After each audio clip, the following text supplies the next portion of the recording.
సినీగోయర్.com ప్రేక్షకులకు నా శుభాకాంక్షలు. బ్యాక్గ్రౌండ్ ఏం లేదండి, మా సర్నేము రేలంగి. అయితే ఇదివరకు రేలంగి వెంకటరామయ్య గారు అని ఒక పెద్ద పాపులర్ కమెడియన్ ఉండేవారు. ఆయన మా బంధువు అండి, నాకు పెదనాన్నగారు అవుతారు ఆయన. So it is a surname of my family అండి రేలంగి. ఆయనే నేను చెప్పేదండి, ఆయన రేలంగి వెంకటరామయ్య గారు అని పద్మశ్రీ పొందాడు. ఆయన అప్పట్లో కమెడియన్గా ఫస్ట్ టైము తెలుగు ఇండస్ట్రీలో పద్మశ్రీ అవార్డు పొందిన ఏకైక వ్యక్తి రేలంగి వెంకటరామయ్య గారు. తర్వాత అల్లు రామలింగయ్య గారికి వచ్చింది. ఆ రేలంగి వెంకటరామయ్య గారే నాకు పెదనాన్నగారు అవుతారండి. మా కజిన్, మా ఫాదర్ కజిన్ అండి. నాకు రిఫ్లెక్ట్ కాలేదండి, టు బి ఫ్రాంక్ చెప్పాలండి. ఎందుకంటే నేను చిన్నతనంలో అసలు రేలంగి గారు చూడలేదు. అప్పటికే ఆయన ఫిలిం ఇండస్ట్రీకి వచ్చేసారు మా పెదనాన్నగారు.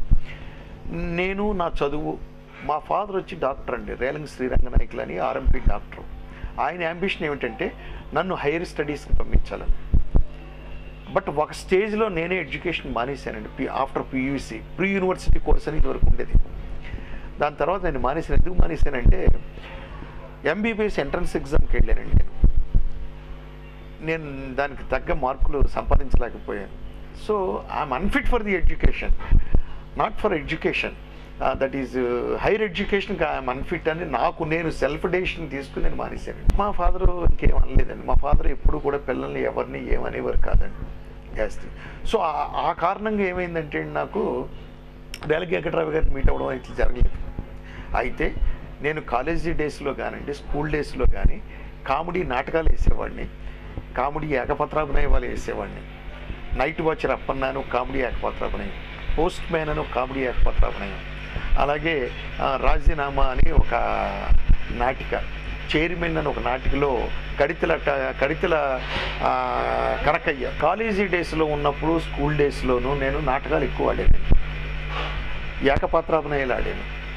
దాంట్లో ఎక్కువగా కామెడీ పాత్రలనే చేశానండి నేను. ఎందుకంటే మొట్టమొదటి నుంచి నేను కామెడీని కొంచెం లైక్ చేసేవాడిని. ఇప్పుడు రామారావు గారి సినిమాలు ఉన్నాయండి, గుండమ్మ కథ, మిస్ అమ్మ, ఇట్లాంటి కామెడీ సినిమాలండి ఎక్కువ చూసేవాడిని నేను. అట్లాగే ఒక రాజుబాబు, మా పెదనాన్నగారు రేలంగి వెంకటరామయ్య గారు, పద్మనాభం గారు చూసేవాడిని. మొట్టమొదటి నుంచి ఆ కామెడీ ఇంట్రెస్ట్ ఎందుకో నాకు ఎక్కువగా ఉండేదండి. అయితే నేను మనిషిని సీరియస్గా ఉంటాను. చూసిన వాళ్ళందరూ నన్ను మీరే కామెడీ డైరెక్టర్ రేలంగి నరసింహారావా అని అడుగుతారు నన్ను. నాకు ఎందుకో అది తెలియలేదు, భగవంతుడు అలా పెట్టాడండి. మీరు కామెడీ చేసేవాళ్ళు కానీ, కామెడీని చేయించేవాళ్ళు కానీ, కామెడీని రాసే రైటర్స్ కానీ మీరు ఎవరినైనా అబ్జర్వ్ చేయండి, ఎప్పుడు సీరియస్గానే ఉంటారు. అది భగవంతుడు ఇచ్చిన వరం అనుకుంటాను మాకంటే. మీరు ఎవరినైనా అబ్జర్వ్ చేయండి. డివి నరసరాజు గారు, ద గ్రేట్ కామెడీ రైటర్.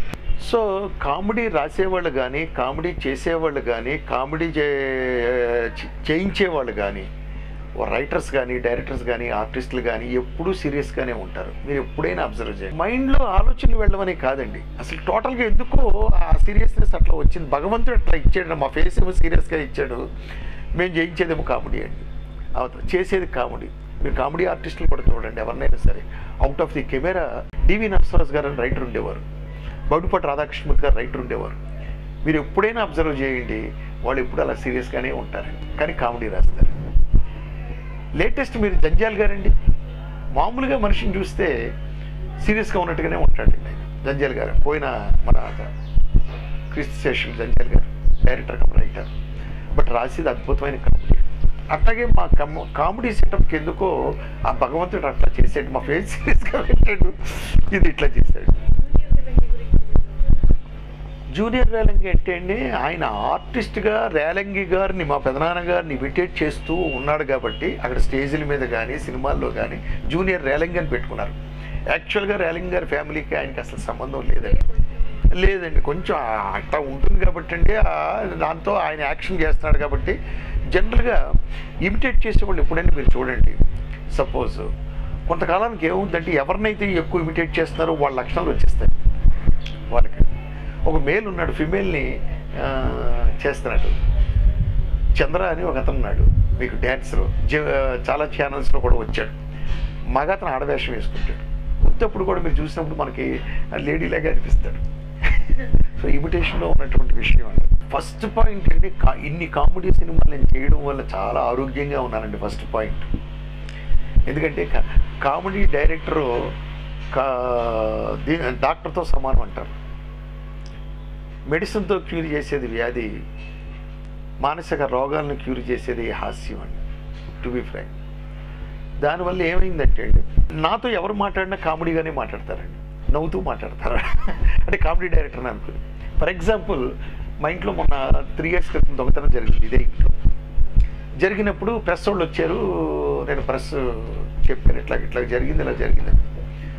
ఒక సందర్భంలో ఈవీవి సత్యనారాయణ గారు కలిసి నన్ను, ఏమంటే దొంగతనం జరిగినా కూడా నవ్వుతూ చెప్తారు ఏంటి సార్ మీరు అన్నాడు ఆయన.